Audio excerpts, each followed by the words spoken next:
Taong 1942 nang sakupin ang bansang Pilipinas ng mga Hapones at si Delpin ay kasalukuyang 11 taong gulang pa lamang noon. Taga-Morong sila sa bayan ng Rizal. Kilalang mahusay na albularyo ang kanyang ama na nagtataglay din ng mga anting-anting na ipinasa pa ng kanilang mga ninuno hanggang kay Delfina. Meron siyang agimat ng kabala na nagbibigay sa kanya ng kakaibang kunat ng balat na kahit itak at bala ay hindi tumatalab sa kanya. Nangangalaga din siya ng pangil ng kidlat na nagbibigay sa kanya ng kakaibang lakas at ang huli ay ang pamako kung saan ay kaya niyang paralisahin na ang mga nakakaalitan niya. May libreta din siya na naglalaman ng mga orasyon at dasal. Kaya naman hindi lang basta-bastang albularyo si Damian. Nire-respeto at iginagalang din siya sa kanilang lugar. Lagi siyang isinasama ng ama sa gubat. Pumupunta sila doon para manguha ng mga halamang ugat at mga dahon na ginagamit ni Damian sa panggagamot. Madalas niyang makitang may kinakausap ang ama. Minsan ay maliliit na tao. Minsan naman ay tikbalang dahil ang kalahati ng katawan nito ay tao at kalahating hayop. Mga kaibigan daw ito ng ama nang handang tumulong dito sa oras ng pangangailangan. Marami sa kababayan nila ang lumalapit kay Damian para magpagamot. Merong sinasabihan ng elemento, yung nagugustuhan ng engkanto. Meron ding sinasaniban ng masamang espiritu dahil gustong kunin ang katawan at meron ding kinukulama. May lumulubo ang tiyan kapag lumalaki ang tubig dagat. Meron ding tinutubuan ng kung ano-anong sakit sa balat. Ang pinakamatindi ay iyong sumusuka ng higada. Hindi raw iyon basta-basta kulama, kundi barang na. Hindi nagpapabayad si Damian sa kanyang napapagaling. Sa halip ay sinasabihan niya lang nito ang nagbabayad na ibinigay na lang sa mga nangangailangan. Kaya naman kalimitan ay mga nagdadala na lang sa bahay ng bigas, mais, kamuting kahoy, gulay o kaya ay isda. Minsan ay may mga karne din bilang pambayad sa panggagamot ni Damian. Halos araw-araw ay may mga buwisitang may sakit sa kanya at mas lalo pa itong dumadami nang tuluyang masakop ng Hapon ang Pilipinas. Napakaraming sugatan ang dinadala sa kanilang bahay doon sa Morong para magpagamot.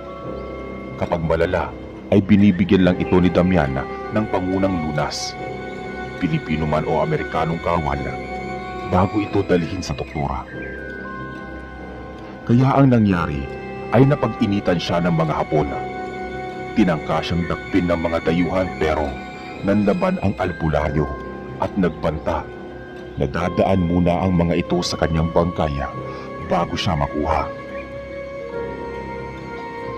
Pinilit pa siyang kausapin ng collaborator pero pinanindigan niya ito. Kaya piniliputan siya ng halos 12 ng sundalo. Inalis pa ng mga ito ang armas at sabay-sabay na sumugod. Ang naunang sundalo ay agad na binigyan ni Damian ng sapak sa panga. Halos umangat ito sa lupa. Naglaglagan ang mga ngipin na isa-isa nitong pinulot. Tila hindi naman nasitdak ang mga sundalo at inaakalang nakatsamba lang ang albularyo. Sabay na sumugod ang dalawa pa pero ang isa ay tinadyakan niya. Nagpagulong-gulong ito sa mga kasamahan na sinalo naman ng mga sundalo. Kaya nagbagsakan silang lahat. Ang isa naman sa mga lalaki ay sinampal ni Damian. Lumusot ang ulo nito sa dingding ng bahay nila. Masyado kayong mga abusadong mga sakang kayo? Sambit pa ni Damian na nangangalaiti na sa galit. Agad na kinuha ng mga sundalo ang kanilang mga sandata at pinagbabaril ang albularyo. Mabilis naman nakapagtago si Damian pero ganun pa man, katakatakang sa dami ng balang tumama sa kanya ay galos lang ang kanyang natamo. Maging ang mga tsismoso at tsismosa na nakasilip sa mga bintana ng kanilang mga bahay ay namangha sa pangyayaring yun. Nang maubos na ang bala ng mga sundalo, ay nilusob na ito ng albularyo. Kitang-kita nila kung paano bugbugin ng manggagamot ang mga dayuhang singkit. Natulala pa ang mga ito na waring nasindak sa lakas ni Damian. Nang matapos ang paggugulpi nito sa mga sundalo, ay nag-uunahang nagsialis ang mga yun. Sa takot nga ay naiwan pa nila ang mga armas. Kitang-kita ng mga taga roon ang kagitingang ipinamalas ng albularyo. Tuwang-tuwa sila dahil hindi nagtagumpay ang mga ito sa pinaplano. Pero ang kasiyahang iyon ay panandalian lamang dahil bumalik ang mga sundalong Hapon ng araw ding iyon. Nabitbit ang buong puwersa at pinagbabaril ang buong angkan ni Damian, pati na ang mga osiserong kapitbahay.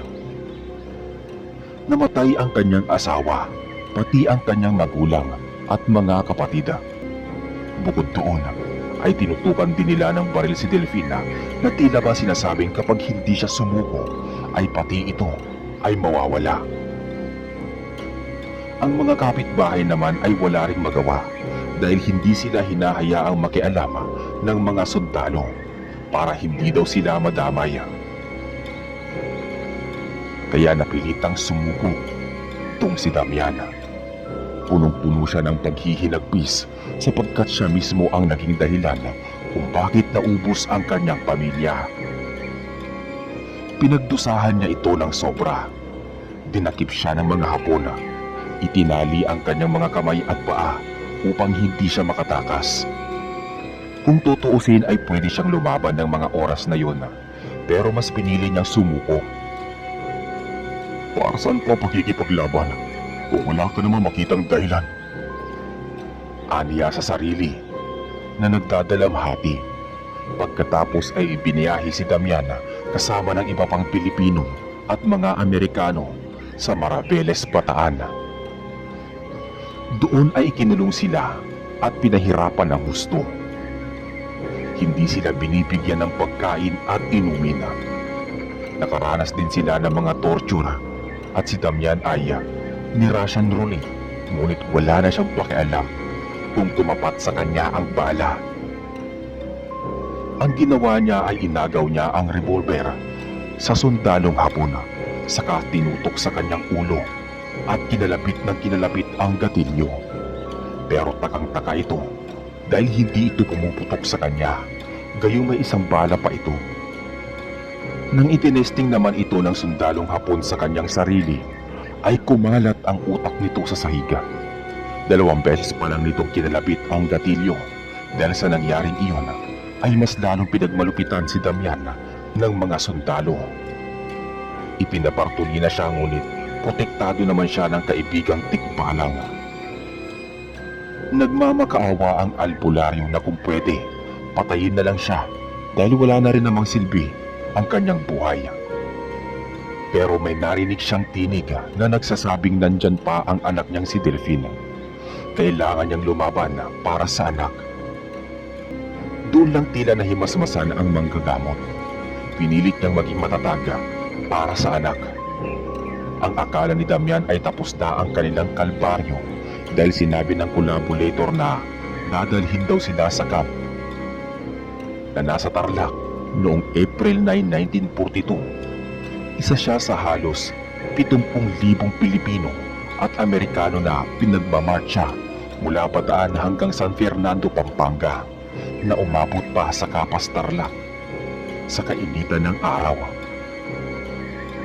88 kilometrong lakaran, walang pagkain, walang inumin at halos walang pahinga. Dahil kapag nagpahinga sila ay walang awa silang pinagpapalo. Ang ilan sa kanyang kasamahan ay bigla na lamang bumabagsak dahil sa sobrang pagod.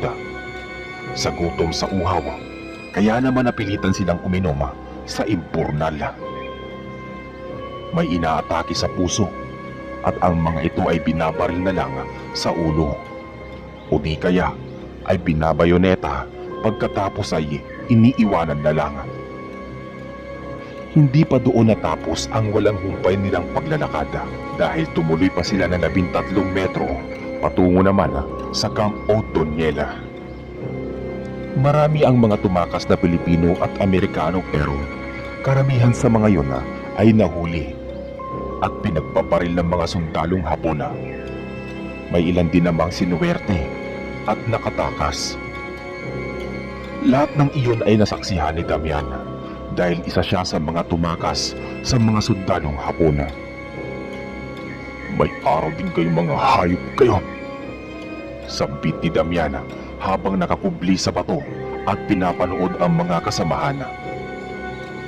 Sa kabila ng mga hirap at pasakit ay nananatili siyang matatag sa tulong ito ng taglan niyang anting-anting at syempre ng anak niya na si Delpina na siyang pinaghuhugutan niya ng lakas ng mga panahong yun. Awang-awa si Damian sa mga kasamahan niyang nasawi pero wala siyang magawa. Maging siya man ay biktima din ng mapang-abusong kamay ng mga dayuhan. Sa gutom ni Damian ay kinain niya ang lahat ng makita niya. Pati nga ang bungang pang-is-is sa kawali at mga damong ligaw ay kinain niya. Akala niya ay ligtas na siya pero tinutugis pa rin pala siya ng mga sundalong Hapones. Kaya naman tumakbo siya ng tumakbo hanggang sa makarating siya sa gubat. Ngunit ayaw niya talaga siyang tantanan ng mga taong yun. Patuloy pa rin siyang hinahabol ng mga dayuhan kahit hapong-hapon na siya. Huminto lang naman ang mga Hapon sa paghabol sa kanya nang makita ng mga ito na nag-aagaw na ang dilim at masyadong masukal ang kagubatan. Hindi pa naman nila kabisado kung anong klaseng makamandag na hayop at insekto ang maaaring kumagat sa kanila. Kaya naman hinayaan na lang ng mga Hapones si Damiana. Nakakita naman siya ng isang kuweba at dito siya pansamantalang humimpila. Sa labis na kapaguran ay nawalan siya ng malaya. Nagising na lang siya sa kinabukasan dahil sa pagkalam ng kanyang sikmura. Ilang araw na rin pala siyang gutom at uhaw. Nanginginig ang mga tuhod na lumabas siya ng kuweba. Naghanap siya ng pwede niyang maipanlaman sa kanyang kumakalam na sikmura. Madilim ang kagubatan iyon dahil napaliligiran ito ng matataas na puno. Ito rin siguro ang dahilan kung bakit hindi na nagsisunod ang mga sundalong Hapon sa kanya. Sa paglalakad ng albularyo ay napansin niya na may gumagalaw sa kanyang unahan. Hindi niya lang alam kung ano ito dahil nakatago ito sa dahon. Agad na dumampot si Damian ng kahoy na pwede niyang ipampalo sa hayop na nasa kanyang harapan. Sigurado siyang mabagis itong hayop dahil sa tingin niya ay wala namang tao na maliligaw sa lugar na iyon. Nang makalapit na nga si Damian ay sunod-sunod niyang pinagpapalo ang nagtatago sa ilalim ng puno. Nakarinig siya ng ungol kaya tuloy-tuloy ang ginawa niyang paghampas dito. Tumigil ang paggalaw noon pati na ang pag-ungol ng mabangis na hayop. Tuwang-tuwa si Damian sa isip-isip niya ay makakakain na rin siya ng karne. Paghawi niya sa mga dahon ay ganun na lang ang kanyang pagkabigla. Imbis kasi na mabangis na hayop ay tao ang nakita niya. Sakmal-sakmal nito ang leeg ng sundalong Hapones na sa tingin niya ay ilang araw ng patay. Iba na kasi ang kulay ng balat nito at may kakaiba na rin itong amoy. Ang lalaki naman ay nanlilisik ang mga mata. Bigla itong nagpalit ng anyo. Humaba ang mga kuko. Naglabasan ang mga pangila at humaba din ang mga kamay nito kaysa sa pangkaraniwang tao. Ikinagalit nito ang pang-iistorbo sa pagkain. Kaya sandali nitong binitawan ang pagsakmal sa leeg at hinarap si Damian. Hindi malaman ng albularyo kung hihingi pa siya ng patawad o muling aatakihin ang lalaki dahil hindi naman ito tao kundi isang balbala. Dahang-dahang lumapit ang halimaw kay Damian, kaya iniamba naman niya ang pamalo dito at sinabihan ito na huwag lalapit dahil hahampasin niya ito. Pero tuloy-tuloy pa rin sa paglapit ang naturang nilalang. "Pakialamero ka! Papatayin kita!" Sigaw nito na lalong naging mabangis at hinampas ito ni Damian ng kahoy sa ulo. Naputol ang kahoy pero tila hindi naman nasaktan ang balbala. Iwinasiwas ng lalaki ang mahabang kamay. Nagip nito ang mukha ng albularyo. Napahiyaw siya sa sakit at ramdam niya ang pagbaon ng mga kuko nito sa kanyang pisngi. Labis ang pagtataka ni Damian sa pagkakaalam niya ay hindi siya basta-basta tinatablan ng kahit na anong pag-atake. Napaatras ang albularyo nang maramdaman ang pagdaloy ng malapot na likido sa kanyang muka. Patuloy naman sa pag-atake ang balbala na pilit siyang inaabot. Muli nitong iwinasiwas ang kamay at naharang naman ito ng mga braso ng albularyo. Pero sa lakas naman ng paghampas nito ay tumalsik siya. Nagkasugat-sugat din ang kanyang braso dahil ito ang kanyang ipinangharang. Bigla niyang naisip na siguro ay gutom na rin ang kanyang mga agimat dahil nawawala na ang bisa nito. Bukod doon ay mahina na talaga siya ng mga oras na yon dahil sa gutom at uhawa. Nagpagulong-gulong siya pero hindi pa rin niya binibitawan ang nabaling kahoy at sinipat niya ito at napansing matulis ang dulo nun. Kinuha siya ng nilalang at pagkatapos ay itinaas. Galit na galit pa rin ito at muling iniamba ang matutulis na kuko. Hinang-hina naman si Damian at pakiramdam niya na anumang oras ay papanawa na siya ng ulirat. Kaya naman ay inipon niya ang nalalabing lakas. Pagkatapos ay isinaksak niya ang hawak na kahoy sa dibdib ng halimaw. Dire-diretso itong bumaon sa loob ng katawan nito. Nabitawan nito si Damian at napaluhod.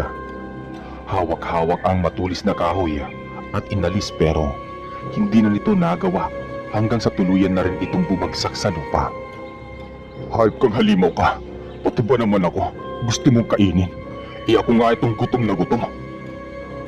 Wika ni Damian na kumuha ng malaking bato at ipinukpok ng pinukpok sa ulo ng balbala hanggang sa mabasag ang bungo na. Bumalik ito sa pagiging tao. Hingal kabayo si Damian dahil sa lakas ng nakaharap niya. Napahiga na lang siya sa labis na pagod at hinang-hina na siya. Pero nang marinig niya ang pagtunog ng sikmura ay muli siyang napatayo. Nagpalinga-linga siya sa paligid kung may pwede ba siyang mapakinabangan. Nakita niya ang rifle ng sundalong Hapon at malapit sa bangkay ito. Tingin niya ay wala na itong bala pero mapapakinabangan niya ang kutsilyo na nasa unahan nito. Kaya naman kinuha niya ito at inalis sa rifle. Pagkatapos ay nagpatuloy sa paglalakad. Sa di kalayuan ay may nakita siyang puno ng bayabas na hitik sa bunga. Dali-dali siyang lumapit at kaagad na pumitas.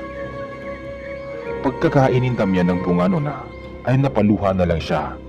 Pakiramdam niya ay napakasarap ng bunga nito. Halos ilang buwan din siyang hindi nakakakain ng matino at nakakainom ng tubig. Kaya naman, kumain siya ng kumain hanggang sa mabusog siya. At ang natira ay inilagay niya sa bulsa para may makain siya sa susunod na araw. Kumuha din siya ng mga dahon ng bayabas para ipantapal naman sa kanyang mga sugat sa mukha at braso.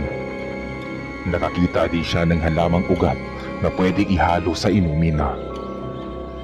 Pagkatapos ay muli siyang naglakad para maghanap naman ng maiinom na tubig. Nakakita naman siya ng kawayan at labis na tuwa ni Damian. Agad siyang lumapit at inalam sa mga kawayan yon kung alin ang may tubig. Kinatukpan niya ito at nakakita naman siya. Gamit ang kutsilyo ay matyaga niyang binutas ang kawayan hanggang sa lumabas ang tubig dito. Sa sobrang tuwa niya ay uminom siya ng maraming tubig. Nagtira din siya ng kanyang iinumin para sa ibang araw. Nang maging maayos na ang pakiramdam niya, ay nagpatuloy na siya sa paglalakada. Dumilim na rin dahil unti-unti nang nawawala ang mga sinag ng araw na lumulusot sa kakahuyan. Muli siyang bumalik sa loob ng kuweba. Nagbitbit pa siya ng mga tuyong kahoy na gagamitin niya sa paggawa ng apoy. Nang makabalik sa loob ng kuweba ay dali-dali siyang gumawa ng apoy upang may panlaban din siya sa lamig. Doon niya napansin na malaki pala ang loob nito. Kaya gamit ang sulo ay pinasok niya ang kaloob-looban nito hanggang sa marating niya ang pinakadulo. Nakarinig siya ng lagaslas ng tubig, pero hindi iyon galing sa loob kundi sa labas sa likod ng kuwebang kinatatayuan niya. Naghanap siya ng pwede niyang lusutan. Inisa-isa niya ang mga butas pero wala siyang makita maliban sa butas na nasa itaas. Pwede niya itong akyatin. Medyo matarik nga lang ito at kinakailangan niya ng mahabang tali na kakapitan para makakyat sa taas. Naisip niyang bukas na lang ito gagawin. Sa ngayon ay kailangan niya munang pakainin ng dasal ang kanyang mga anting-anting. Gutom na rin ang mga ito katulad niya dahil ilang buwan din niyang napabayaan ito nang maubos ang kanyang angkan. Pumosisyon si Damian na animoy nagyo-yoga. Nakasalikop ang mga paa niya at nakadapa ang mga kamay. Pagkatapos ay umusal siya ng mga dasal na tanging siya lang ang nakakaintindi. Nang nakakailang oras na siyang nagdarasal ay lumiwanag ang kanyang mga agimat. Ang pangil ng kidlat na nakasabit sa kanyang leeg ay tila gumagalaw. Ganoon din ang kabal at pamako na nakasabit naman sa kanyang bewang.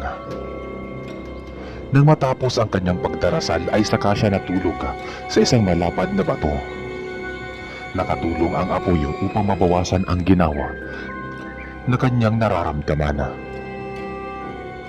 Bukas ay aalamin niya kung anong meron sa likod ng kuweba. Kinaumagahan ay maagang gumising si Damian. Inalmusal niya ang natitirang bayabas at inilit ang tubig na nasa kawayan. Sinamahan niya ito ng halamang ugat na nakita niya sa gubat.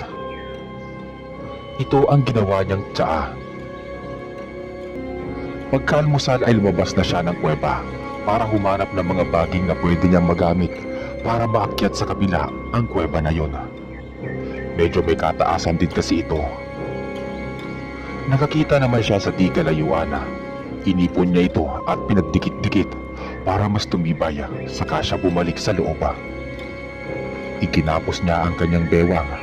Pagkatapos ay itinali niya ang kabilang tulo sa sanga ng kahoy at ipinato niya sa butas. Na tingin niya ay kasya lamang ang isang tao. Nakailang hagis pa si Damian sa butas na ito bago tuluyang sumabit sa puno na nasa taas naman ng kuweba na yon. Sa kanya ito maingat na inakyat. Hindi naman gaanong nahirapan ang manggagamot dahil kahit papaano ay nakabawi na siya ng lakas. Ilang minuto nga din ay nakarating na siya sa taas. Namangha siya sa nakita dahil di niya sukat akalain na may pamayanan pala at naninirahan sa lugar na iyon. Nakita niya ang hilera ng mga bahay sa di kalayuan. Nagmamadali siyang bumaba para makahingi na rin ng kaunting pagkain at inumin, pati na rin damit dahil nalilimahin na ang kanyang kasuotan. Pero hindi pa man siya nakakalapit sa mga nakatira doon ay nakita na niyang umuulan ng paraso at sibat. Nagkagulo ang mga tao kaya't naglabasan ang mga kalalakihan na may mga dalang sandata. May dalang itak, buntot ng pagi at ang iba ay may barila. Tingin niya ay naagaw ng mga ito sa mga dayuhan. Akala ni Damian ay hindi siya ang inaatake ng mga ito. Pero nang kamuntikan na siyang mahagip ng isang sibat ay hindi na siya nagdalawang isip na tumakbo palayo. Mabilis siyang umatras pabalik sa taas ng kuweba. "Huwag ka nang babalik dito! Patay gutom!" Sigaw ng mga tao sa kanya. Nahiwagaan naman si Damian kung paano nalaman ng mga taong iyon na lumapit siya para manghingi ng pagkain at inumin, pati ng maisusuot na damit. Kaya umalis muna siya at bumalik sa taas ng kuweba. Nagmasid-masid siya sa paligid at nag-isip kung paano ba siya makakalapit sa mga tao nang hindi pinagbabantaan ang kanyang buhay. Nakaisip naman siya ng paraan. Hinintay niyang gumabi para pasimpleng kumuha ng pagkain, inumin at damit na nasabing pamayanan. At ganun nga ang kanyang ginawa. Nang tumilim na ang paligid at hindi siya mapapansin ng mga ito, ay dahan-dahan na siyang lumapit sa mga bahay at pasimpleng pumasok sa isa sa mga naroon at nanguha ng mga pagkain at inumin. Siyempo nga, naglalabing-labing naman ang nakatira, kaya hindi rin siya napansin ng mga ito. Nakita niya ang hinubad na kasuotan ng lalaki na nasa taas ng bahay dahil gawa lang sa tabing na sawali ang pinto ng bahay. Agad niya iyong dinukwang ng kamay pero hindi niya ito maabot. Naghanap siya ng pwedeng ipanungkit at nakakita siya ng matulis na kawayan at dali-dali niya itong kinuha at sinungkit ang damit. Agad siyang nagpalit ng damit. Hindi pa man siya natatapos sa ginagawa ay nakarinig na siya ng mga ingay. Nakita niyang nagkakagulo sa maliit na pamayanan. May mga dumarating na mga kaaway na biglang naalarma ang buong kalalakihan. Dali-dali siyang lumabas ng bahay upang tignan kung ano ang nangyayari. Nakita niya ang mga kalalakihan na sumusugod para harangan ang mga paparating na grupo. Tingin niya ay mahigit 100 din ito, pero nakakapagtaka lang ay walang mga dala ang kaaway ng pamayanan, kundi sarili lang nila. Nang makalapit, nang magtagpo ang dalawang grupo, ay biglang nagpalit ang anyo ng mga to. Naging balbal ang bawat isa sa kanila. Halos pare-pareha sila ng itsura mula sa nanilisik na mga mata. Mahabang bias ng mga kamay, matatalim ang mga ngipin at matutulis ang mga kuko. Kitang-kita niya kung paanong paglaruan ng mga balbal ang mga taga roon. Napakalakas ng mga ito. Bawat mahagip ng kanilang matutulis na kuko ay agad na bumabagsak at bumabaha ng dugo. May mga tumatalsik pa sa malalayo kapag iwinawasiwas ng mga balbal ang mahaba nilang kamay. Ilang minuto pa lang ang nakakalipas ay nakakita na siya ng unti-unting pagkaubos ng mga kalalakihan. Napababa na rin ang mag-asawang gumagawa ng milagro kanina. Nakita siya ng lalaki pero hindi na siya nito pinansin, bagkus ay agad itong nagsuot ng pang-ibaba. Pagkatapos ay kinuha ang itak para tumulong sa mga kasamahan. Nang makuha na ni Damian ang mga kailangan, ay dahan-dahan na siyang umalis. Hindi siya makikialam sa laban na iyon. Tingin niya ay may matagal ng alitan ang dalawang grupo at normal na ito sa kanila. Siguro ay kaya din siya inatake kanina ng mga taga roon ay napagkamalan siyang balbala at tinatawag din nilang patay gutom. Pero hindi pa man siya nakakalayo ay bigla nilang naisip na hindi mga tao ang umaatake sa pamayanan, kundi mababangis na halimaw. Huwag kang makikialam, Damian. Kailangan pang hanapin ang anak mo si Delphina. Utos iyon ng kabilang bahagi ng utak niya. Pero naririnig din niya ang boses ng kanyang mga kaibigang duwende at tikbalang na tila sinasabi nga, "Hindi duwag ang Damian na kilala namin." Natauhan siyang bigla. Napansin niyang lumiwanag at gumalaw din ang taglay niyang mga birtuda. May mga buhay kasi ang mga ito na tila sinasabi din sa kanya na huwag matakot dahil kasama niya ang mga to. Agad niyang kinuha ang kutsilyo sa tagiliran at matapang na gumitna sa labanan. Tinulungan niya ang mga taong unti-unti nang nagagapi ng mga balbala. Agad niyang sinaksak ng kutsilyo sa ulo ang isang balbal na sumalubong sa kanya.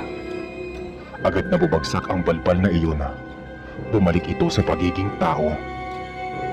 Nakita naman ng tatlong balbal ang nangyari sa kanilang kasamahan. Kaya binitawan ng mga ito ang mga kalalakihan na pinaglalaroan nila at sabay-sabay na umatake kay Damian. Agad niya namang sinapak ang isa sa mga ito at halos umikot ang ulo nito sa sobrang lakas. Sinundan pa niya ito ng tadyak kaya nagpagulong-gulong ang balbal na iyon. Napahiyaw ito sa sakit. Ang isa naman na papalapit ay hinawakan niya at pinaulanan ng saksak sa dibdiba. Hindi na nito nagawang makapanlaban dahil napuruhan na ito. Pinagtulungan siya ng dalawang balbala. Ang isa ay hinahawakan siya sa likuran at pinagkakalmot naman siya ng isa. Nawasak ang damit niya pero hindi siya nasaktan. Walang hiya kayo. Pinaghirapan ko yung sungkitin tapos sisirain niyo lang. Sa galit ni Damian ay bumelo siya pagkatapos ay itinaas ang paa at pinagkrus sa leeg ng balbala. Hinipit niya ito hanggang sa hindi na ito makahinga at nang bumagsak ito ay bumalik na ito sa pagiging tao. Hudyat na ito'y nakitilan na ng buhay. Tila nakaramdam ng takot ang balbala na nakahawak sa kanya. Binitawan siya nito at akmang tatakbo pero nahawakan siya sa ulo ni Damian. Teka, saan ka pupunta? Tanong ni Damian. Nakita niya ang puno nga malapit sa harapan. Agad na hinawakan ni Damian ang balbala at ang ulo nito ay inipit sa kilikili pagkatapos ay ubod lakas na ipinangka sa naturang puno. Basag ang bungo ng balbala. Lahat ng nasusugatan o di kaya namamatay na balbala ay bumabalik sa pagiging tao. Nang makita ito ng mga kasamahang balbala ay tila nakaramdam ang mga ito ng takot at agad na nagpulasan ang iba. Magsibalik kayo mga duwag! Sambit ng kanilang pinuno sa mga kasamaang nagsiatrasan na at lumakas naman ang loob ng mga kalalakihan sa pamayanan sa nakitang pag-alis ng ibang kalaban. Ugod mga kasama, huwag kayong panghihinaan ng loob! Sigaw ng matanda na sa tingin niya ay pinuno ng lugar na iyon. Sa kabila ng edad nito ay hindi pa rin nawawala ang tikas ng pangangatawan ng matanda. Nag-utos din naman ang pinuno ng balbala. Laban! Huwag kayong titigil hanggat hindi nauubos ang ating kaaway. Pagkatapos ay mabilis na umatake at nagsalupukan ang pinuno ng pamayanan. Pero walang nasusugatan. May gamit na kalasag ang pinuno na ipinanghaharang niya sa matatalim na kuko ng balbala. Tinangkapan itong sagpangin ang leeg ng matanda pero naiharang nito ang braso na may kalasaga. Walang nagpapatalo sa dalawang pinuno. Kitang-kita iyon ni Damian. Gusto sana niyang tulungan ni Damian ang matanda pero nang makita siya nito ay umiling ito sa kanya na tila sinasabing huwag siyang makikialama. Mabilis naman niya itong nauunawaan kaya naman ang ibang kalalakihan na lang ang kanyang tinulungan. Tumagal pa ng halos 1 oras ang labanan. Sa huli ay nanaig ang mga tao sa tulong na rin ng albularyo. Nang makita ng pinunong balbala na unti-unting pagkalagas ng kanyang mga tauhan, ay sinabihan nito ang mga kasamahan na aatras muna sila. Bumalik ang mga ito sa pagiging tao at tinulungan ang iba pang nasugatan. Binitbit din nila ang paalis at mga namatay. Pero bago tuluyang umalis ang mga balbala, ay tinignan pa siya nito ng masama. Hindi pa tayo tapos. May araw ka rin sa akin pagkailimero ka. Nang makita naman ng pinuno na nagsiatrasan na ang kaaway, ay sinabihan nito ang mga kasama na tumigil na rin at dalhin ang mga nasugatang kasamahan sa kanilang manggagamot. Agad namang tumalima ang mga kalalakihan. Pinagtulungan din nilang buhatin ang namatay para mabigyan ng parangala. Agad namang lumapit ang mga kalalakihan kay Damian. Nabigla naman siya dahil tila masayang masaya ang mga ito na itinataas siya habang nagsisigawan. Kanina lang ay halos patayin siya ng mga ito. Dinala siya ng mga kalalakihan sa kanilang pinuno. Sinabihan naman ng mga pinuno ang mga kasamahan na magsiyukod sa kanya. Hindi iyon para sumamba, kundi para humingi ng tawad sa ginawa nila kay Damian kanina, at para na rin magpasalamat sa pagtulong nito sa pagsupil sa mga patay gutom. Ayon kasi sa pinuno na nakilala niya sa pangalang Apo Matias, ay matagal na silang ginugulo ng mga patay gutom. Iyon daw ang tawag nila sa mga halimaw na nagnanakaw ng bangkaya ng mga mahal nila sa buhay. Panahon pa lang daw ng mga Amerikano ay may alitan na sila. Isa raw itong grupo ng mga revolusyonaryo na kumakalaban dati sa mga dayuhan na bumaliktad. Sila naman ay pangkaraniwang mamamayan na gumawa ng pamayanan upang takasan ang mga pananakop. Tinanong siya nito kung paano sila naging ganoon. Ayon naman sa matanda na dati ay iilan lamang ang nagpapalitan nyo sa mga iyon. Pero katagalan daw ay dumami sila dahil naipasa nila ito sa pamamagitan ng laway. Hinihimok din daw sila ng mga ito para maging kauri nila, pero mariin itong tinutulan ng pinuno dahil hindi daw nila maaatim na kumain ng bangkaya. Dugtong pa nito na ang mga namatay daw na kasamahan ng patay gutom ay kinakain din nila. Marami pa daw gustong ikuwento ang matanda, pero dahil lumalalim na ang gabi ay bukas na lang daw niya ito itutuloy. Napatangon na lang si Damian. Walang duda mga patay gutom nga ang mga umatake sa kanila. Mga gutom sa patay. Dinala siya ng pinuno sa kanyang bahay. Pagkatapos ay sinabihan at pinagsilbihan ng masasarap na pagkain at inumin na agad naman niyang nilantakan dahil sa sobrang gutom niya. May karne ng baboy, may inihaw na manok, may mga putas din at masasarap na inumin. Nang mabusog ay pinasamahan siya ni Apo Matias sa mga tauhan nito para dalhin sa pansamantala niyang matutuluyan. Isa iyong maliit na kubo na may kwarto. Tanging sulo lang ang nagbibigay liwanag sa kapaligiran. Nagpababa lang siya ng kinain at pagkatapos ay natulog na rin. Kinabukasan ay maaga siyang nagising. Naisipan niyang libutin ang pamayanan. Sa tingin niya ay hindi naman ito ganoon kalaki. Tansya nga niya ay aabot lang ito ng 10 ektarya. Nagtataka lang siya dahil nalibot na niya ang buong lugar, pero hindi pa rin niya nakikita ang talon na sa tingin niya ay nasa likod ng kuweba. Nakita siya ni Apo Matias na tumitingin-tingin. Binigyan siya nito ng isang baso ng mainit na tsaa.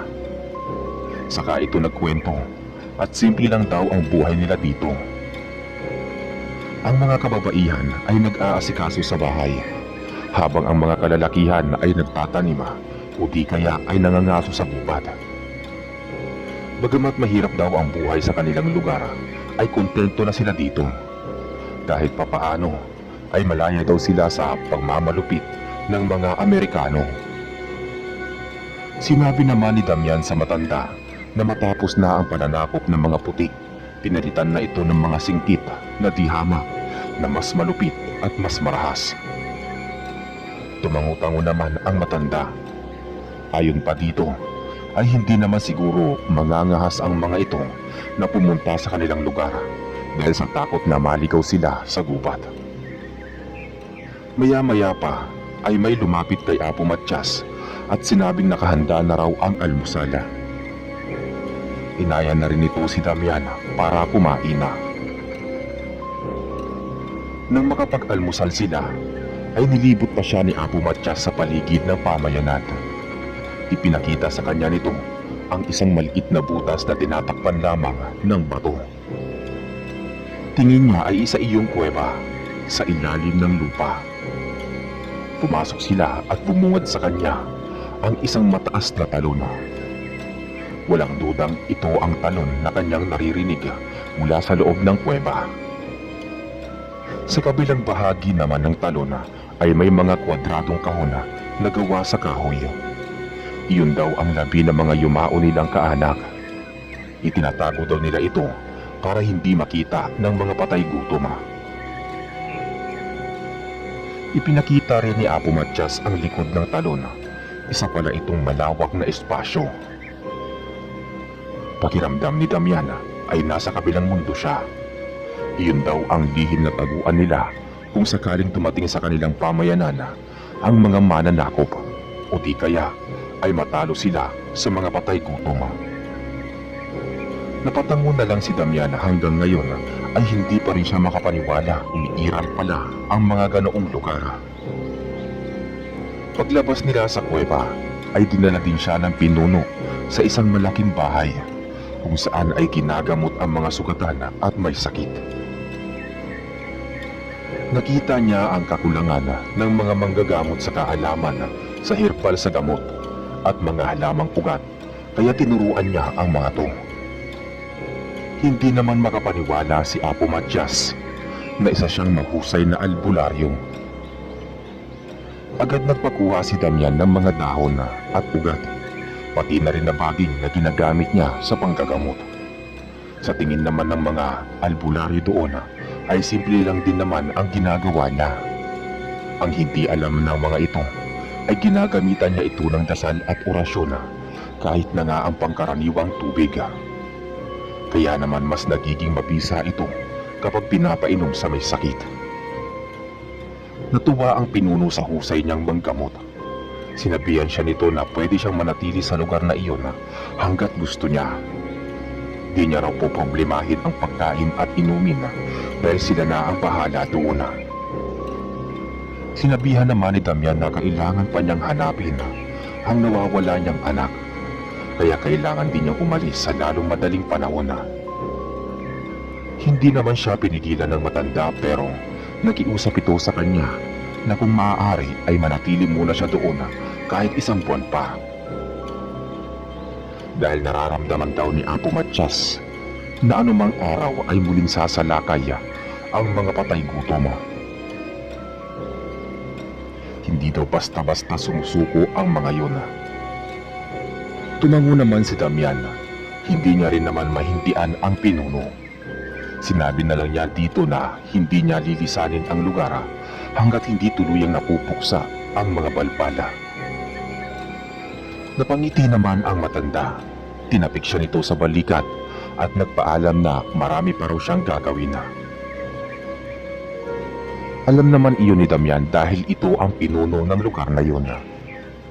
Nang makaalis na ang matanda, ay pinuntahan naman ni Damian ang isang malaking bahay kung saan ginagawa ang mga pagsasanay at nandito rin ang iba't ibang uri ng armas na ginagamit nila sa pakikipaglaban.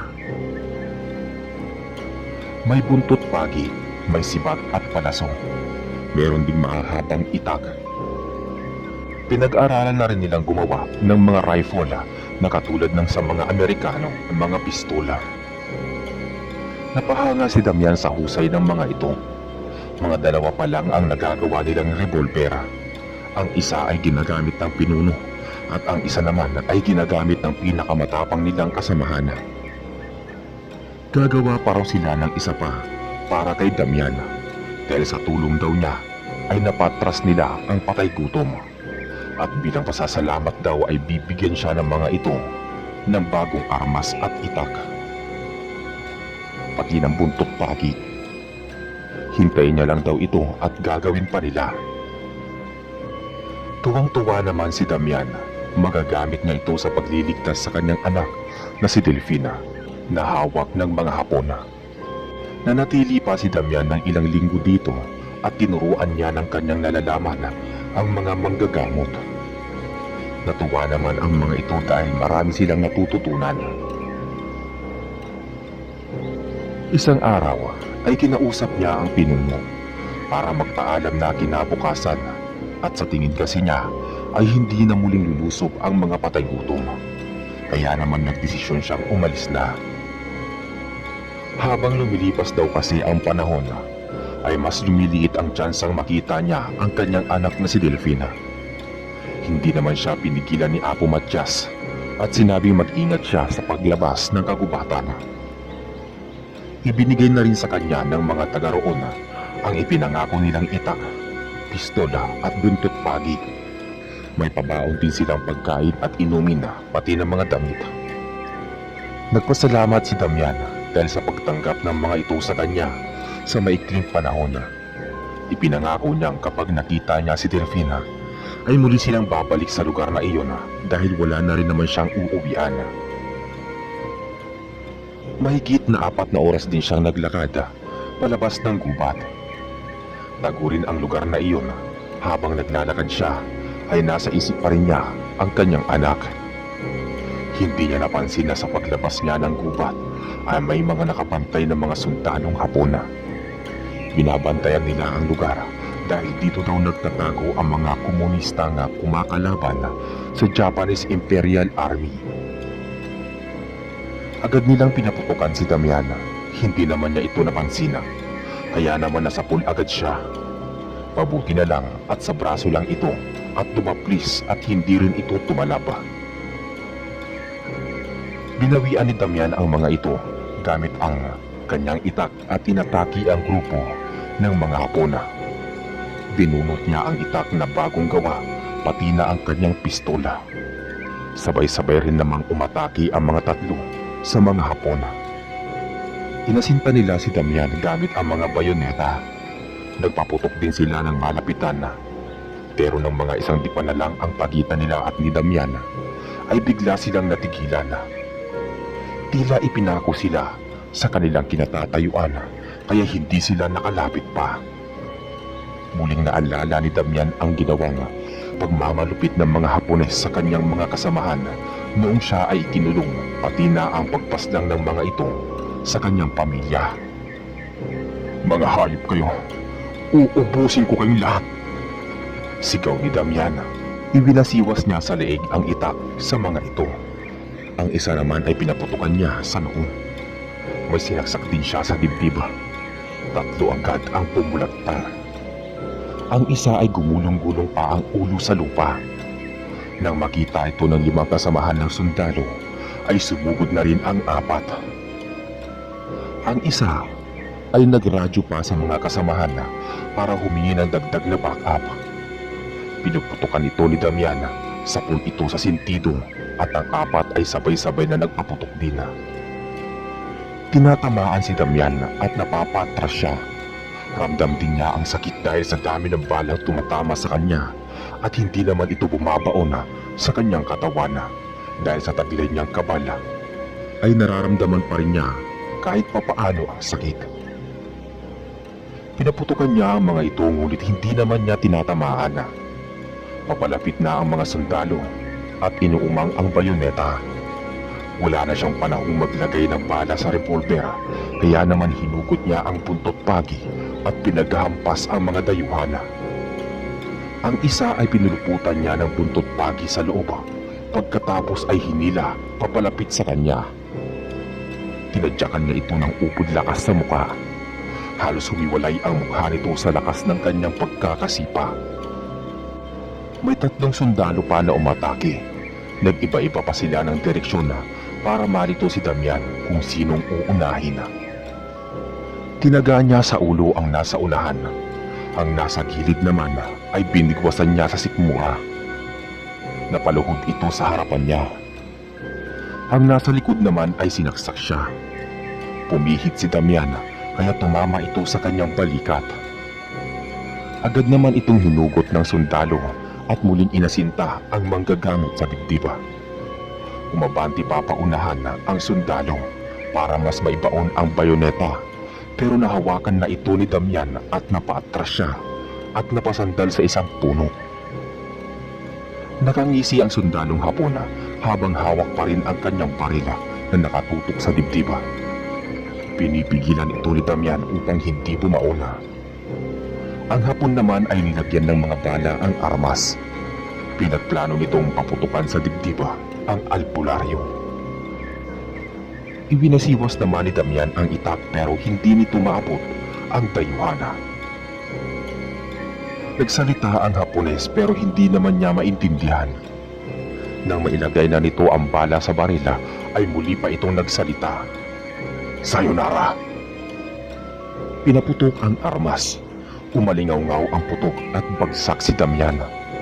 Nabitawan nito ang itak at plano pa naman niya sanang kunin ang kutsilyo sa kanyang tagiliran pero hindi naman niya nagawa. Napangisi lalo ang sundalo nang makita nito ang nangyari. Nagtatatalon pa ito at tumalikod at tumawag pa ito sa mga kasamahan at sinabing napatay na niya ang kalaban. Hindi nito alam na nawalan lang ng malay saglit si Damian. Dahan-dahan siyang tumayo at kinuha ang itak. Pagkatapos ay nilapitan ang sundalo. Iniharap niya ito at sinaksak sa tiyan. Isa, dalawa at hindi pa siya nakontento. Makailang ulit pa niyang inilabas-masok ang itak sa tiyan ng sundalo kahit na naliligo na ito sa sariling dugo. Bigla niyang naalala ang ginawa ng mga ito sa kanyang pamilya pati na sa kanyang mga kasamahan. Bumagsak ang sundalo sa lupa.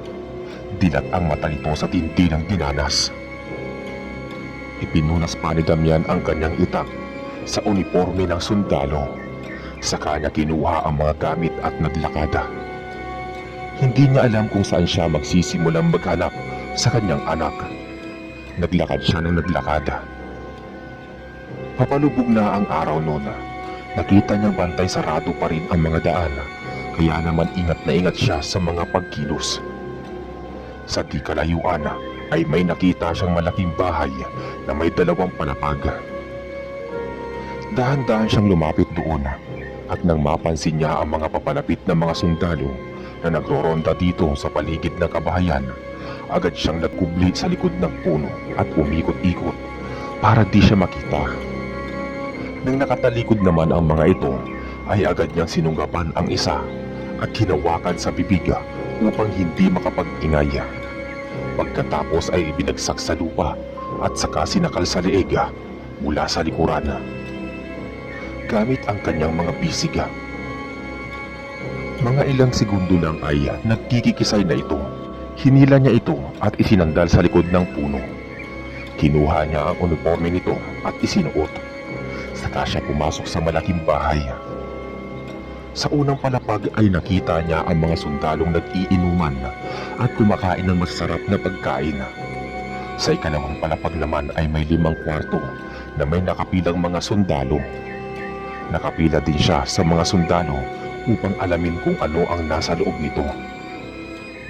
Binilang niya kung pang-ilan siya sa pila at nalaman niyang pang-10 pa siya.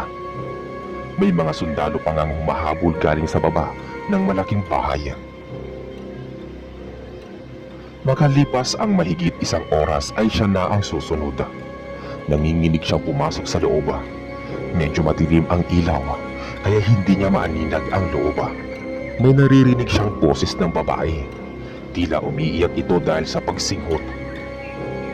Paglapit niya ay natisod siya sa papag nito at nakita niya ang isang babae na nakahiga sa banig at wala itong kahit na anong sapnot. May mga pasa at paso ng sigarilyo sa buong katawan. Nanginginig ang babae na lapitan niya ito. Tingin niya ay nilalagnat ito. Binulungan niya ito sa tenga at sinabihan na huwag matakot dahil ililigtas niya ito. Napatigil naman ang babae sa pag-iyak. Nabuhayan ito ng loob nang malamang Pilipino ang nasa kanyang harapan. Sa mahinang tinig ay tinanong niya si Damian kung papaanong napunta sa ganoong sitwasyon. Nagpakilala naman ito at sinabi niyang siya daw si Imelda. Naglalaba daw siya sa ilog ng mga araw na yon kasama ang iba pang mga kababaihan nang may mapadaan ng mga sundalong Hapon. At doon pa lang daw ay pinagsamantalahan na sila. Wala daw pakialam ang mga kasamahan nito nang makita daw ito ng mga kamag-anak niya ay dali-daling nagsisugod ang mga ito. Dala ng mga to ang itak pero pinagbabaril lang daw ng mga ito ang sundalo. Wala daw natira sa kanyang kamag-anak dahil namatay ito. Pagkatapos ay dinala daw sila dito para gawing parausan at halos araw-araw daw ay 15 hanggang 25 na sundalo ang pumipila sa kanila. Lahat ng pambababoy at pagpapahirap ay nararanasan nila. Nandiyan ginagawang ashtray ang kanilang maselang parte ng katawan. Minsan ay pinapasok din ng mga ito ang ulo ng rifle sa kanila. Hindi daw sila makatanggi dahil mas matindi daw ang mararanasan nila. May mga kasamahan na raw siyang namatay dahil 5 buwan na pala itong buntis. Ginagamit pa rin daw ito ng mga dayuhan kahit na dinudugo na ito hanggang sa mamatay na lang. Awang-awa si Damian sa nangyari kay Imelda. Hinubad niya ang kasuotan at ibinigay sa babae. Sinabihan niya ito na paglabas niya daw ng bahay ay pumasok lang ito ng bahagya sa kakahuyan. Pupuntahan niya daw ito mamaya. Dadalhin niya daw ito sa ligtas na lugar. Nangihina man ang katawan ay pinilit ng babae ang makatayo. Inayos naman ni Damian ang suot nito. Inalalayan pa niya ito hanggang sa may pinto. Niyakap pa siya ng babae bago lumabas at sinabihan pa siya nito na mag-ingat. Tumangutango naman ang babae sa kanya. Humiga siya sa papag na nakasubit sa bewang niya ang kutsilyo. Napakatalim nito dahil bagong hasa. Nakita naman niyang may pumasok na sundalo. Tingin niya ay lasing ito dahil ito yung sumunod sa kanya na galing sa baba. Nakangisi pa ito habang pinapaikot-ikot ang underwear sa hinputuro. Hindi pa rin siya nito napapansin dahil medyo madilim. Susuray-suray itong lumapit sa kanya pero bago pa man ito makalapit ay nakaikot na siya sa likod nito. Pagkatapos ay ginilitan ito ng leeg. Saka ito dahan-dahang inihiga ni Damian doon sa may papag. Sumisirit pa ang dugo ng sundalo. Pinagsasaksak niya ito sa dibdib at saka pinutol ang pagkalalaki nito at isinubo sa bibig ng sundalo. Yan ang nababagay sa'yo. Saad niya. Sa kadali-daling naglinis at nilinis ang katawan na nabahiran ng dugo. Pagkatapos nun ay sinuot niya ang uniforme nito. Wala namang kamalay-malay ang mga kasamahan nito sa nangyayari sa loob. Maya-maya pa ay nakarinig siya ng putukan sa labas na ikinaalarma ng mga sundalong nakapila at ng mga sundalong nagiinuman. Nakaramdam na rin ng takot si Damian dahil baka nahuli ng mga Hapon sa Imelda. Di pa naman niya ito nabigyan ng kahit na anong armas. Kaya naman dali-dali siyang bumaba at lumabas ng malaking bahay. Doon ay nakita niya ang mga Pilipinong nakikipagbarilan sa mga sundalo. Ang iba ay may mga dalang itak na matapang na sumusugod sa malaking bahay. Ang sundalong Hapon naman ay nagsilabas upang harapin ang mga sumusugod. Pinagbabaril nila ang mga ito. Ang mga nakatakas ay binayoneta. Kapag nakakalapit naman ang mga Pilipino, ay walang habas nilang pinagtataga ang mga dayuhan. Sinamantala naman niya iyon at binalikan ang mga nasa taas na babae. Nasalubong naman ni Damian ang 4 na sundalo. Nahatak-hatak ang mga babae. Wala itong mga saplot sa katawan at mukhang dadalhin sa ibang lugar. Agad kinuha ni Damian ang kanyang pistola at pinaputukan ang isa sa ulo. Dahil hila-hila ng mga ito ang mga babae, ay hindi kaagad sila nakakilos. Ang isa na itinutok pa ang rifle sa kanya ay agad niyang tinaga sa balikat. Halos mahati ito sa dalawa. Binitawan ng 2 pang sundalo ang mga babae para barilin din si Damian. Pero nauna na si Damian na magpaputok. Isa ay tinamaan sa dibdib. Ang isa ay sa tiyan naman.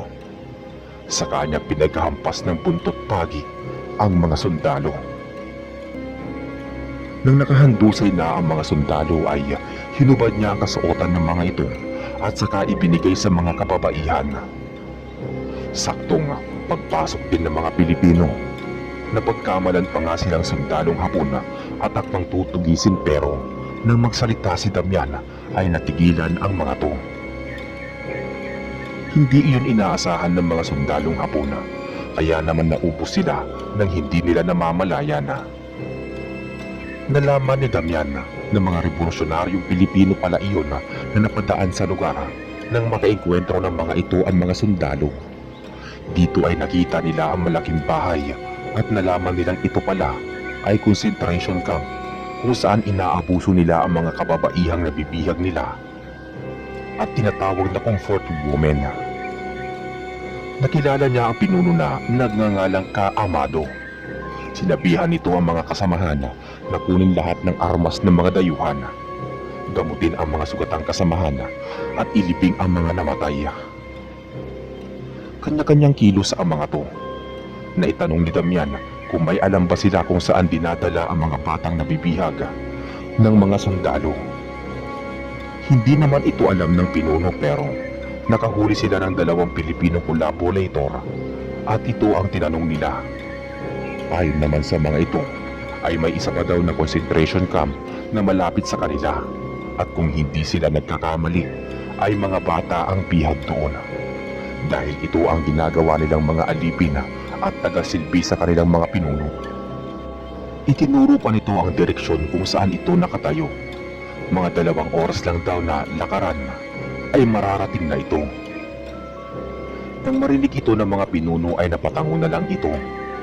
Dito daw sa lugar na ito ay gagawa sila ng paghahatol. Intusan ng pinuno ang 2 sa kasamahan na basahin ang magiging desisyon sa 2 collaborator. Napagkasunduan naman ng mga tagahatol na susunugin ng buhay ang 2 yun. Sa kadahilanang hinahayaan nilang pagsamantalahan ang kapwa nila sa kanilang harapan. Nagmamakaawa pa ang 2 pero mabilis itong nalagyan ng bayong sa ulo at pagkatapos ay itinali ang mga kamay pati ang paa upang hindi makagalaw. Saka ito binuhusan ng gas at ipinitin sa malaking puno na nagturoon. Inutusan na ng pinuno ang mga tauhan na nasindihan na ang 2. Halos magkikikisay ang mga ito dahil sa init na kanilang nadarama. Rinig na rinig nila ang panaghoy ng mga ito dahil sa matinding sakit. Ilang saglit lang din at natahimik na ang 2 pero nananatili pa rin silang nasusunog. Nagpaalam na si Damian na mauuna na siyang umalis pero pinigilan siya ni Ka Amado at sinabing sasamahan siya nito pati ng mga tauhan. Pero kailangan muna nilang magpahinga dahil madilim na at bukod doon ay pagod na raw ang kanyang mga tauhan dahil ilang araw na silang naglalakad ang mga ito. Ilan pala sa mga Pilipinong revolusyonaryo ay mga survivor din ng Death March. Kaya naman nang sabihin niyang isa rin siya sa mga nagmamarcha mula Bataan hanggang Kapas, ay nagulat pa sila. Ang mga babae nakaligtas sa pang-aabuso ng mga Hapon ay nagpahayag ng katapatan sa kilusan at sinabing magiging bahagi na sila nito hanggang sa huling patak ng kanilang dugo. Tumango naman ang pinuno sa kanilang narinig. Pagkakain ay natulog na ang lahat. Kailangan pa kasi nilang gumising ng maaga. May ilang mga nakabantay para sakaling may mga kalaban ay mabilis silang masasabihan. Mga 2:00 pa lang ng gabi ay gising na sila.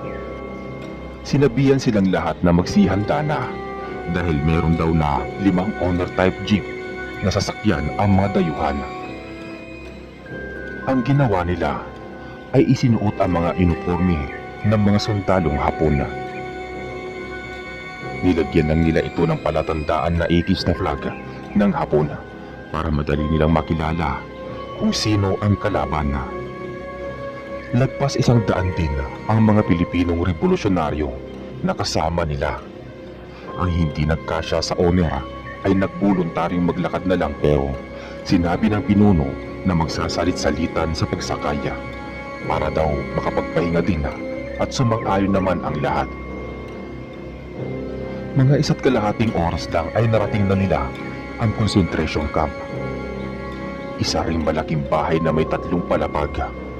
Hindi naman sila pinansin ng mga sundalo sa pag-aakalang kasamahan lang nila ito pero Nang makalapit na ang mga revolusyonaryo, ay doon lang napagtanto ng mga sundalong Hapon na nakaaway ang mga nasa kanilang harapan. Pinalibutan sila ng mga Pilipino, pagkatapos ay saka pinagbabaril at pinagtataga. Pinasok nila ang bawat palapag ng concentration camp at saka pinagpapatay ang mga sundalo. Sa pagkakataong iyon ay hindi nalagasan ang mga Pilipino. May mga nasugatan pero iilan lamang ito. Hinalughog ni Damian ang buong palapag sa pagbabaka sakaling matutunto niya ang kanyang anak, pero hindi niya nakita. Laglag ang balikat na bumaba siya sa bahay. Nailigtas nila ang halos 18 kabataan na naging biktima. Maya-maya ay may lumapit sa kanya na kabataan at sinabi na sa loob pa daw ang kapatid niya at hindi pa nila naililigtas. Ayon pa sa isang bata ay nasa 25 daw sila na nanturoon na. Kaya naman laking pagtataka ni Damian dahil halos nahalughog na nila lahat ng sulok. Kinapaka pa niya ang pader ng bawat palapag sa pagbabaka sakaling may makita siyang sikretong pindutan na magdadala sa kanya kung saan man nila itinatago ang mga natitirang bata. Inuna niya ang ikatlong palapag hanggang sa makarating siya sa unang palapag. Wala talaga. Tinatawag na rin siya ng pinuno at sinabing umalis na sila doon. Kaya naman wala nang nagawa si Damian kung hindi ang sumunod sa mga kasamahan. Paalis na sana siya nang makarinig siya ng kalabog sa ilalim naman, kaya napahinto siya. At muli iyong pinakinggan. Narinig na naman niya ito na kumalabog. Sa sobrang kuryosidad ay inilapit niya ang tenga sa lapag upang marinig kung ano ang meron sa loob. Dito ay nakarinig siya ng mga iyak ng mga bata. Dali-dali niyang hinanap ang daan. Ngayon niya naisip na baka may sikreto silang daan papunta sa ilalim katulad ng pamayanan sa gubat. Hinanap niya iyon at hindi siya nagkamali. May isang pakudradong pila daan papunta sa ibaba. Bahagi ito ng sahig. Wala itong hawakan kaya naman kailangan niya itong pwersahing wasakin gamit ang kutsilyo. Gawa lang naman ito sa kahoy. Sinabi niya ito sa mga kasamahan, kaya naman tinulungan na siya ng mga ito para masira ang sahig. Nang mabuksan ito ay nagboluntaryo na si Damian na siya na lang ang titingin. Dahil isang tao lang din ang kasya dito. Dahan-dahan siyang bumaba ng hagdan. Madilim ang loob. Maya-maya ay nakarinig siya ng putok ng barila. Hindi niya iyon nailagan, kaya naman bumagsak siya sa lapag. Mga 10 bala ng rifle ang direktang sinalo ng katawan niya. Sinabihan niya ang mga kasamahan na huwag nang bumaba. Mabuti na lang at malakas ang taglay niyang kabala. 2 lang ang bumaon sa kanyang katawan at ang isa ay sa braso at yung isa ay sa tiyan naman. Agad siyang kinuha ng 3 at binitbit, pagkatapos ay pinagsasaksak ng bayoneta. Napaikik siya nang bumaon ang kutsilyo sa kanyang kamay, sa hita at sa balikat. May limitasyon din talaga ang kabala na ginagamit niya. Ang ginawa ni Damian ay umusal siya ng orasyon para sa pamako. Kaya naman ilang saglit pa ay naparalisa ang mga umaatake sa kanya. Delikado talaga siya kung wala siyang anting-anting, lalo na at hindi niya nakikita ang mga kalaban. Iika-ika siyang tumayo at saka hinugot ang itak at revolver. Nadaanan niya ang isang Hapon. Agad niya itong tinaga sa ulo. Kailangan niyang mapatay lahat ang sundalong Hapon bago mawala ang bisa ng pamako. Mga 1 minuto lang ang itinatagal nito. Nadaanan niya ang 2 pang sundalo na nakaamba ang mga bayoneta. Binaril niya ito sa ulo at ang isa ay tinaga niya sa dibdiba. Nang mawala na ang bisa ng pamako, ay bumagsak na ang tatlo. Mga wala na itong buhay. Kailangan pang makita ni Damian ang 7 dahil 10 ang balang tumama sa kanya ng sabay-sabay. Dito niya ibinase ang bilang ng sundalo.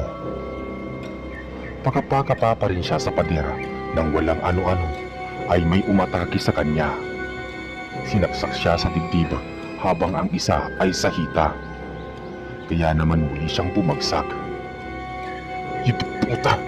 Umamatay yata ako rito ah! Anya pa niya at napamura. Pinaputukan niya sa dibdib ang sundalo na aatake pa sa kanya. Ang isang sundalo ay pinatid niya at bumagsak. Binunot niya ang kutsilyo sa tagiliran at saka ginilitan sa leeg ang naturang sundalong Hapon. Nangisay ito bago tuluyang namatay. Kumalat ang dugo nito sa sahig. Maya-maya ay narinig niya ang boses ni Imelda. May dala itong kasera at nakita nito sa bahay na ipinigay niya ito kay Damian. At inalalayan din siyang tumayo. Bakit ka pumunta rito? Umalis ka na at delikado. Saad ni Damian na iika-ikang lumalakad. Inilawan niya ang daan.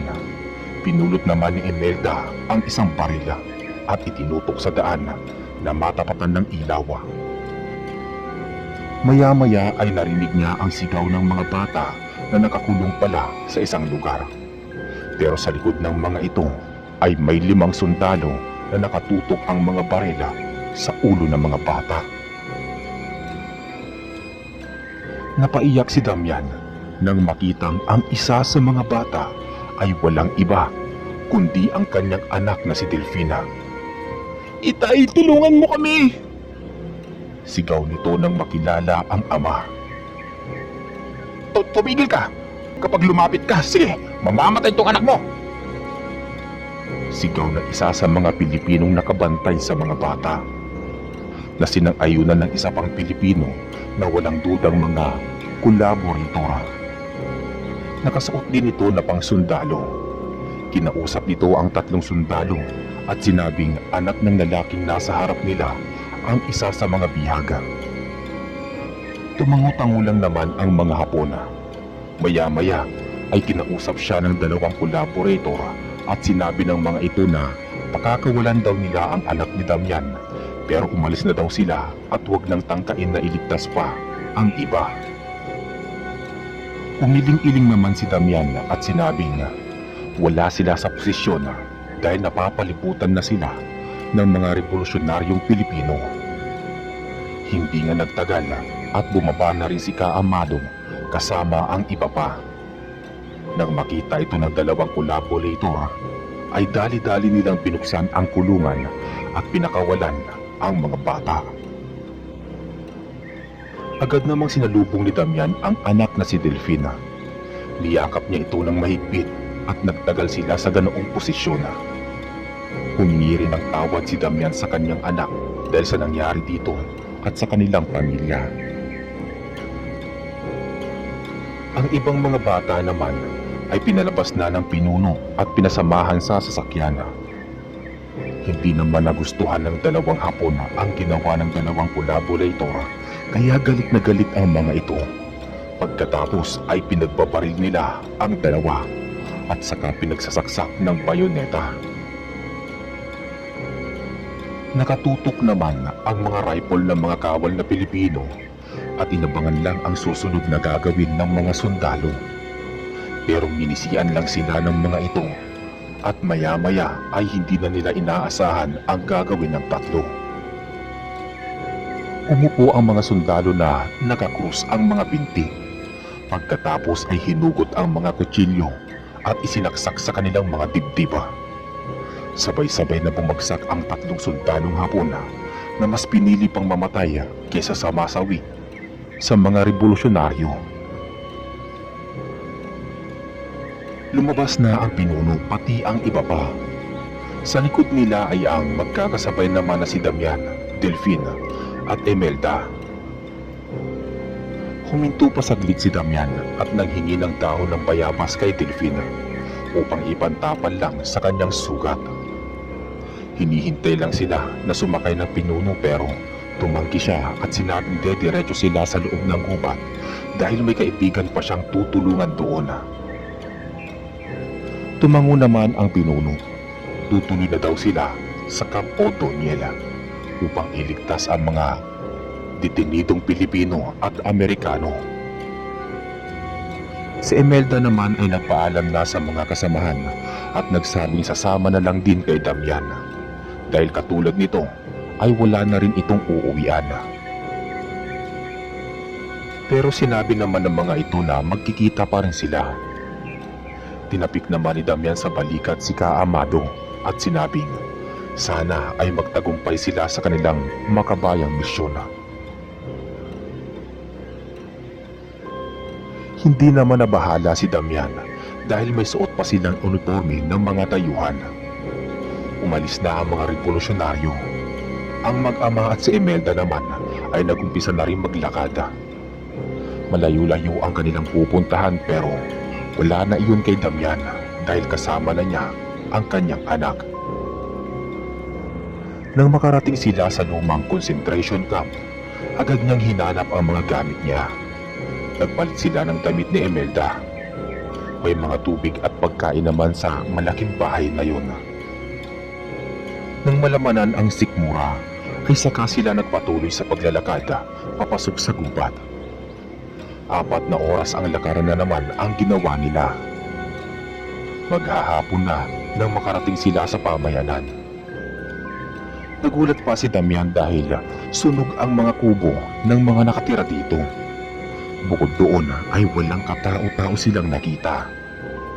Tinawag niya si Apo Matias pero wala siyang narinig. Pinuntahan niya ito sa malaking bahay nito pero wala na rin ito doon.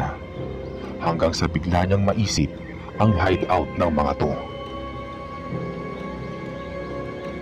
Agad niyang pinuntahan ang lihim na daan papunta sa ilalim ng kuweba kung saan ay may lihim na lagusan.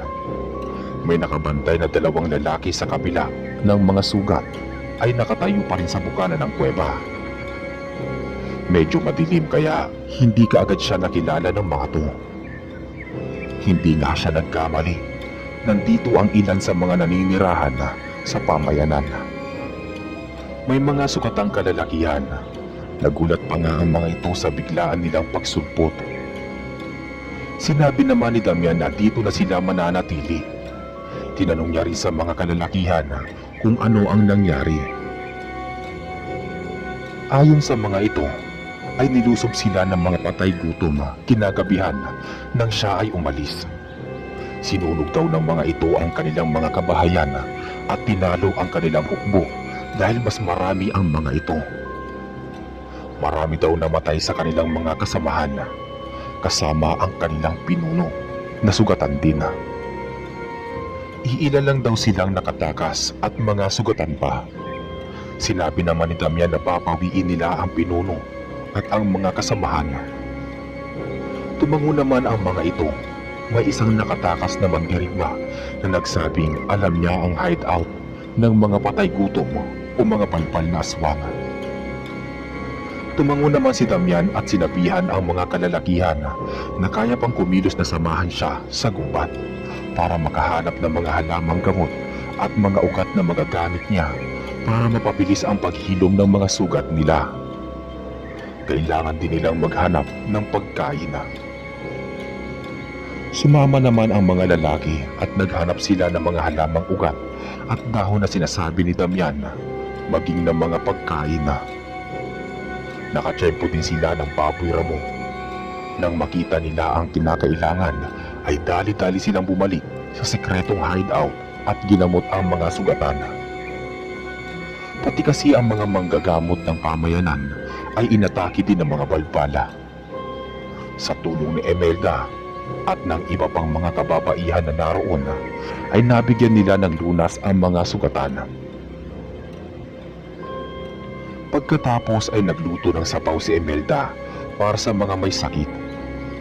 Natuwa si Damian dahil marami itong alam na mga luto. Nang makakain na ang lahat, ay kinausap sila ni Damian at sinabing habang wala pa ang pinuno ng mga ito, ay siya muna ang tatayong leader. Sumang-ayon naman ang lahat kasi alam nilang kapag walang titindig para sa kanila ay hindi nila mapapawi ang pinuno. Kinabukasan ay tulong-tulong nilang itinayo ang pamayanan.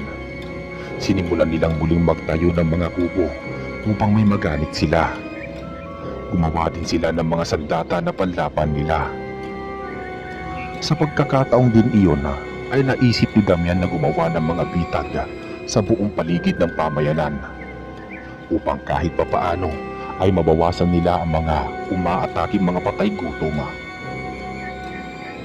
Sa pagtutulungan ng mga tao ay muli nilang naitayo ang mga bahay nila at muli din silang nakagawa ng mga sandata.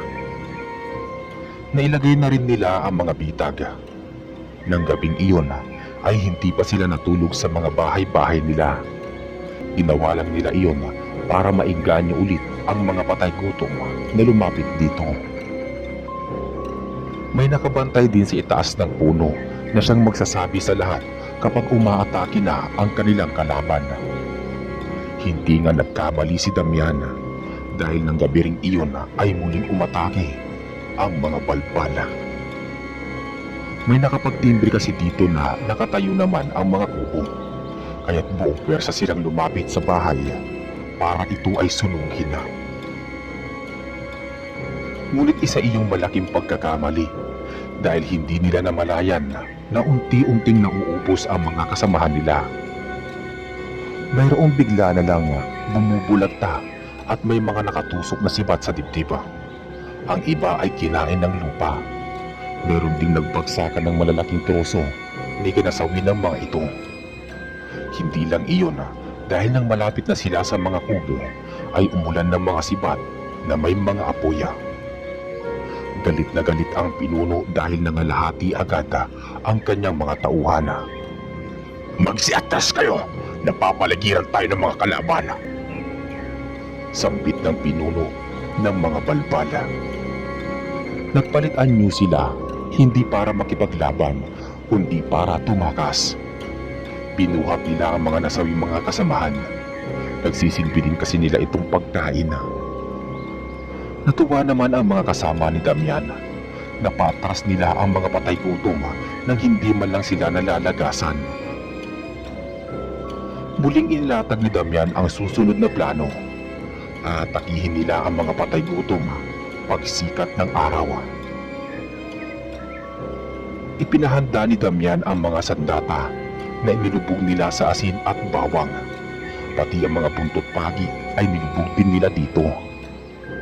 Ayon pa sa kanya, ang mga patay gutom ay isang uri ng aswang na tinatawag din na balbal ay may kakayahan silang kunin ang katawan ng bangkay at palitan ng katawan ng saging. Namangha naman ang mga kalalakihan sa sinabi ni Damian.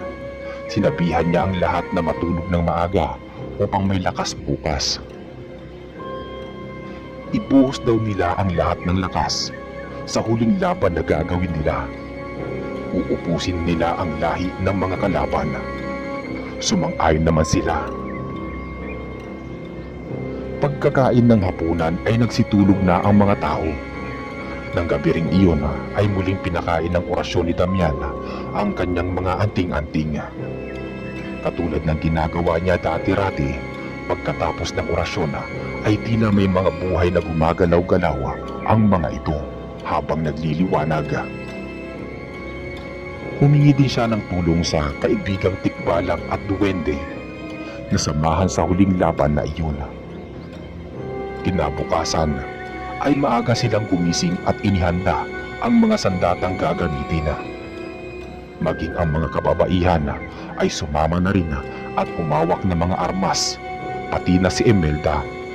May hawak siyang rifle at sa anak naman niyang si Delphine ay revolver. Pagkatapos ay lumusob na sa kampo ng mga kalaban. Maingat ang ginawa nilang pagkilos. Dahan-dahan ang ginawa nilang paghakbang sa pangambang may mga nakatago ring bitag ang mga ito. Pero wala silang nakita kahit na ano, maliban sa iilang bantay na nakapaikot sa paligid at mas malaki ang pamayanan ng mga ito. Pero tingin naman ni Damian ay hindi na ganoon karami ang haharapin nila dahil ang iba ay namatay na sa ginawa nilang bitag. Sinenyasan ni Damian ang mga kasamahan na patayin ang mga bantay nang walang ingay hanggat maaari. Kaya naman maingat ang bawat isa na pinaikutan ang mga bantay pagkatapos ay isa-isang inatake. Hindi na nagaw makapanlaban ng mga balbala dahil bumubulagta na kaagad ang mga ito. Wala nang buhay ang mga ito at malaya silang nakapasok sa lugar ng mga kalaban.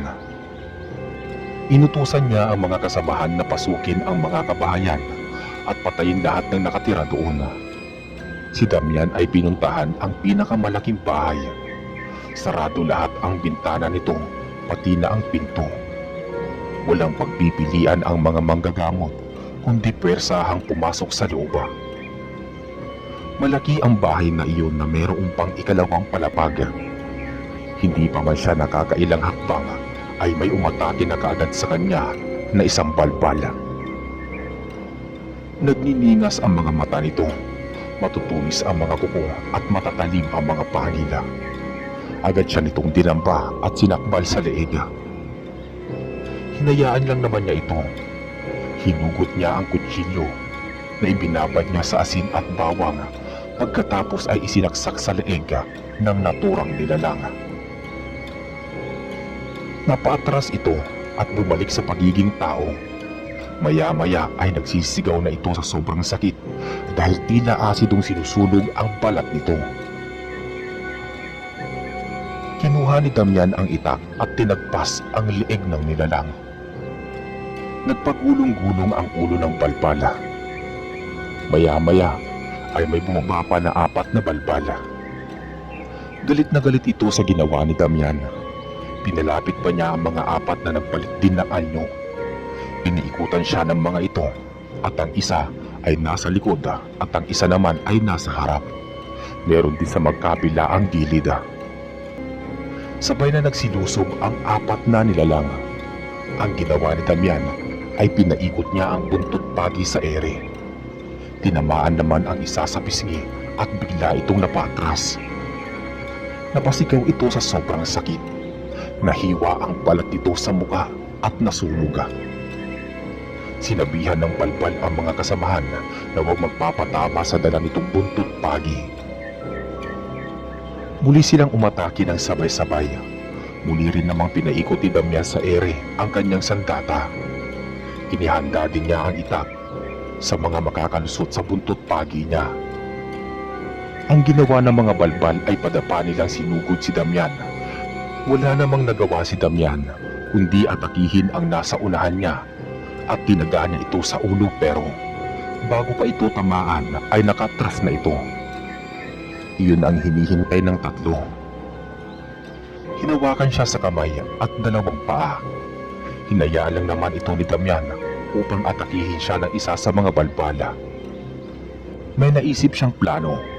Di nga nagtagal ay umatake ang balbala na nasa kanyang unahan.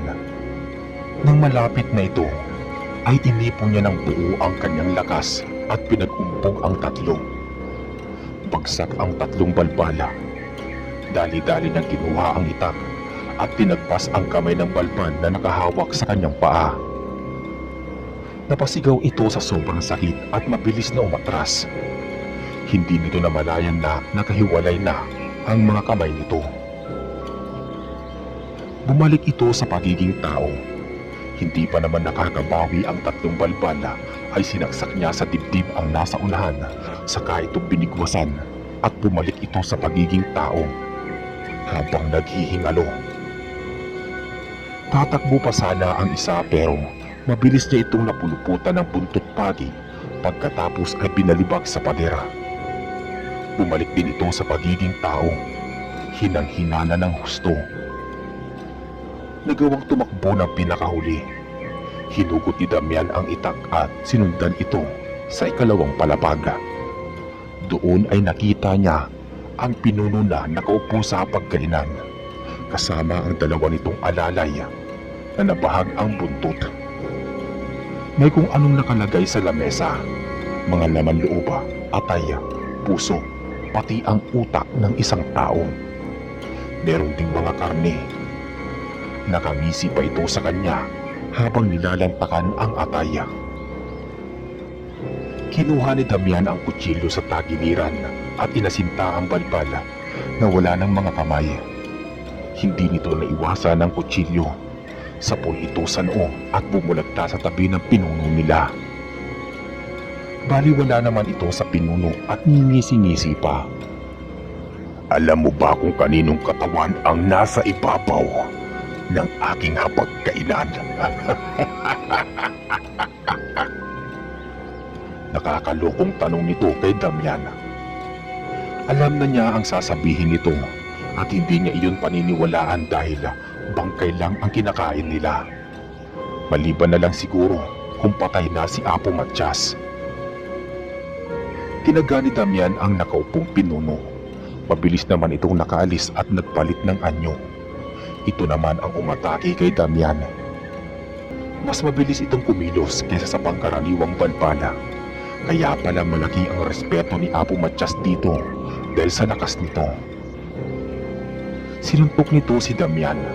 Hindi iyon naiwasan ng manggagamot kaya tumalsik siya. Hindi siya gaanong tinablan nito dahil sinalo siya ng kaibigang tigbalang na siya lang ang nakakakita. Kinuha din ng kaibigan niyang mga duwende ang ginagamit niyang itak at ibinigay sa kanya. Pagkatapos ay siya naman ang umatake. Tinagaan niya ito pero maliksi itong kumilos at tila pinaglalaroan lang siya. Nang ito naman ang umatake ay nasapol na naman si Damian sa mukha. Pakiramdam niya ay umikot ng 360 ang ulo niya. Muli siyang sinalo ng tigbalang at sinabing hindi niya ito kaya ng pisikalan. Kailangan niyang paganahin ang utak kung gusto niya itong matalo. Bigla namang natauhan si Damian. Naisip niyang masyado siyang napapadala sa kanyang galit. Kaya hindi siya makapag-isip ng maayos ng mga oras na yun. Sinabihan din siya ng duwende na maging kalmado lang at makakaya niyang talunin ang kanyang kalaban. Maya-maya, muling umatake ang balbal pero sa pagkakataong iyon ay hindi na siya hinarap ni Damian. Tumakbo siya sa kwarto upang alamin kung nasaan ang pinuno. Lumabas siya sa bintana at dumaan din doon. Napangisi naman ang pinuno ng balbala. Sa isip-isip nito ay natakot na si Damian. Hindi nito alam na hinahanap lang niya ang pinuno ng pamayanan. Hindi naman nabigo ang manggagamot dahil nang marating nito ang kwarto ng balbala ay nandoon din si Apo Matyas. Hinang-hina na ito at nakagapos ito. Kaya naman dali-dali itong pinakawala ni Damian. Di niya napansin na nasa harapan na niya ang pinuno ng mga patay gutom at bigla siyang sinuntok. Ipinangharang naman niya ang likod upang hindi matamaan ang matanda. Sinanggari ng tikbalang ang suntok na iyon ngunit tumagos pa rin ang epekto nito sa kanya. Kaya naman tumilapon at nagpagulong-gulong siya. Hindi naman niya hinayaang masaktan na ang pinuno. Mabilis siyang tumayo at ibinato ang pinuno sa mga kasamahan na nasa labas. Binilinan niya ang mga ito na kapag nailigtas na ang lahat ng mga kasamahan ay susunugin na ang mga bahay. Nang marinig ito ng pinuno ng mga patay gutom ay galit na galit nitong inatake si Damian. Inuumang nito ang mga matutulis na kuko. Nakita rin ni Damian na papalapit ang isa nitong tauhan na umatake rin. Kaya ang ginawa niya ay dumapa siya. Sa pulsa leeg ang naturang balbala. Lumaylay ang ulo nito at bumulwak ang dugo sa leeg at bumagsak sa sahiga. Natigilan ang balbal kaya naman dali-dali lumapit si Damian at sinaksak ito ng itak sa likod. Bumaon ito sa likod ng balbal na tumagos hanggang sa puso. Muli itong napangisi. Dumating din ang araw na pinakahihintay ko at hindi ako papayag na ako lang ang mamamatay. Isasama kita, pakialamero ka! Sambit nito pagkatapos ay hinarap siya at hinawakan sa kamay at ipinaon ang matulis na kuko sa dibdib ni Damian. Tumulong ang tikbalang pero tumagos pa rin ito sa dibdib ni Damian. Napaikik siya at tinangkapang pigilan ang ginagawa ng balbal pero huli na ang lahat. Tumagos din ito hanggang sa likod ng albularyo. Kasabay nito ay ang pagkapigtas ng mga agingat nito. Pagkatapos noon ay bumalik sa pagiging tao ang balbala at sabay silang bumagsak sa saiga. Kitang-kita ni Delphine ang tagpong iyon dahil pumasok sila sa loob ni Imelda para balaan ito na nasusunog na ang bahay. Dali-daling nilapitan ni Delphine ang naghihingalong ama. "Lakasan niyo ang loob niyo! Nagpatawag na si Tita Imelda ng manggagamot!" Sampit ni Delphine sa kanyang ama, pero hindi siya nito gaanong maintindihan. Kinuha nito ang mga anting-anting at nanginginig na ibinigay sa kanya.